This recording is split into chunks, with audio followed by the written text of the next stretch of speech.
Chapter 9 is on persistence. All throughout the book, Napoleon Hill has been talking about persistence. But not only that, he dedicates an entire chapter to this concept, this idea of persistence. In fact, Bob Proctor felt that this was such an important chapter that every single year he would read the chapter on persistence every day for 30 days. So he would take a month out of each year and read the chapter every day, the entire chapter every day for 30 days. Now that is an exercise in persistence. So you might want to add that to your study repertoire, and you will become more persistent by doing that. I've done it. In fact, reading challenges are huge and help in the accumulation of self-discipline, and that is one of the most important aspects of persistence. So Napoleon Hill talks about the different causes of persistence, and we're going to go through these here. And these, if you'll notice, are very similar to the leadership qualities that he talks about back in chapter 7. So if you are an excellent leader, you will probably also be very persistent. So here are the causes of persistence. Definiteness of purpose. Now, he started the book with this. He said, you have to know what you want. And not only do you need to know what you want, but write it down. And not only write it down, but make a plan and get started right away, right? Definiteness of purpose. And that is lending to success. In fact, Earl Nightingale's definition of success is the progressive realization of a worthy ideal. And I would consider your definiteness of purpose, your purpose, a worthy ideal. And if you are progressively moving towards that, you will be successful. Persistence is constantly moving in that direction. Now, desire, you have to want it. So why is desire so important? It's so important because it gets your emotions moving. It heightens your frequency.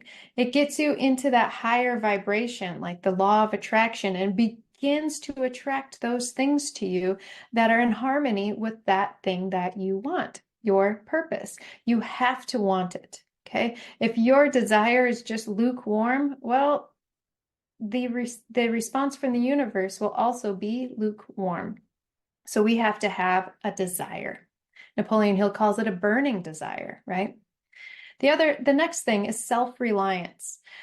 Napoleon Hill talks so much about the opinions of others and discarding them and not allowing them to sway us in any way, shape, or form. Self-reliance is understanding that we have the power within us to execute our purpose, right? He talks about that in the self-confidence formula, right? In the first one, I know that I have the ability to achieve my definite purpose in life, right? Self-reliance, knowing that we have the power within us. And number 4, definiteness of plans. So not only do we need a definiteness of purpose, but we need definite plans and moving in that direction. We have to act in an orderly fashion in order for us to reach our goal. Order is heaven's first law. That is one of the things that makes plans important, is because if we have a plan, then we can be orderly in our execution. So definiteness of plans, and knowing that you have a definite plan doesn't mean the plan can't change. It means that you are definitely following that plan. So your goal will not change, your purpose will not change, but your plan might change as new circumstances and new opportunities arise. But you have to also execute those plans. So when new opportunities arise, you have to kind of change up your plans to match, right? But they are definite and you are using them and moving in that direction. Accurate knowledge. One of the things that causes persistence is accurate knowledge. So if you are unsure of something, well, go to someone who has some specialized knowledge. Make sure that you're not just working off of hearsay. Make sure that you have correct knowledge before moving forward. That's really important. cooperation. Bob Proctor has said that nothing of any consequence has ever happened without the help of others. And I think this is so important. This lends to the idea of the mastermind that Napoleon Hill talks about throughout the book, and especially in the chapter on the mastermind. But cooperation is also harmonious with others, right? So we want to make sure that we're not only working with others, but we're also working with them in a harmonious way. And then willpower. We talked a little bit about willpower and the idea that willpower is finite if we think of it in human terms, but the power of our will is infinite. And our will is one of our intellectual faculties that we can develop in our minds. And we're going to talk about that in chapter 13. But we can develop the will so much so that we focus on that and nothing else, and really focus on what it is that we want, concentrate on it, and bring all the energy that we have to it. And then habit. Robert Russell has said that habit is God's way of making good automatic in our lives. And when we can get into the habit of doing things, constructive things, productive things, then persistence comes easily. But we have to make sure that the habits that we are constructing and bringing into our life are productive. So replacing non-productive habits with productive habits is key. And actually, we have a habit challenge in Magnet 30 that you can use to help you move forward in creating the habits that you want to create in order to have and form the productive work ethic that you need. So moving to this 4-step method. So how do you develop persistence? And that's a great question that Napoleon Hill answers for us. He says, first, you need a definite purpose backed by a burning desire for its fulfillment, exactly like what we just covered in the last slide. So we have to have this definite purpose, and we have to want it. We have to want it. Okay, that is the first step in persistence. And if you don't yet have your burning desire, if it's just a desire but not a burning desire, go back to the chapter on faith and autosuggestion.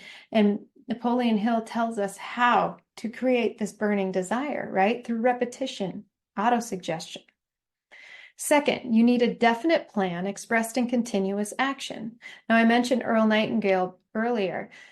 Success is a progressive realization of a worthy ideal. We are constantly moving in the direction of our goal. If we're doing that, we are in the harmony with our goal. We're on the same frequency with our goal, and we're attracting to us the things that we need in order to achieve our goal. So when we do this, we are bringing the laws of the universe in harmony with us. So we are working with them so we can use them to our advantage. Third, a mind closed tightly against all negative and discouraging influences, including negative suggestions of relatives, friends, and acquaintances. When I would tell my mom, for instance, of something big that I wanted to do, for instance, writing a book or doing that type of thing, she would say, well, that's ambitious, thinking, well, are you going to start it and not finish it type of thing? Or our family doesn't want to set us up for failure. So they kind of temper us down a little bit. But we have to understand, if we really want something, we have to go after it. We can't allow that's ambitious to hold us back. So I changed that. So when I heard my mom say that's ambitious, I would say that's ambitious, and I would go after it. So my perception changed. Instead of using it as something that should slow me down, I used it to push me up and build me up. So that's up to us if we want to create that type of atmosphere within our minds to change our perception, right? So a mind tightly closed against all negative and discouraging influences. And number 4, a friendly alliance with one or more persons who will encourage one to follow through with both plan and purpose. Now, Napoleon Hill talks about this all throughout the book, is we need somebody that we can trust, a mastermind alliance. So people who will encourage us and move us towards what we want. Other people who are working on large endeavors as well. So we can also encourage them. So we need to seek people out who are on our same level or above so we can really use this 4-step method and develop the persistence that we need. That's an accountability partner, right? Somebody that I have an accountability partner, and she and I, we tell each other what we're going for, what we're working towards, and we hold each other accountable. In fact, we read our goals every 2 hours every day, and we say goal read. We just check in with each other every 2 hours. But that's what an accountability partner does. So use this 4-step method to develop your persistence and make sure that you have all those attributes of someone who has persistence, and you will become more persistent and continue to reach your goals.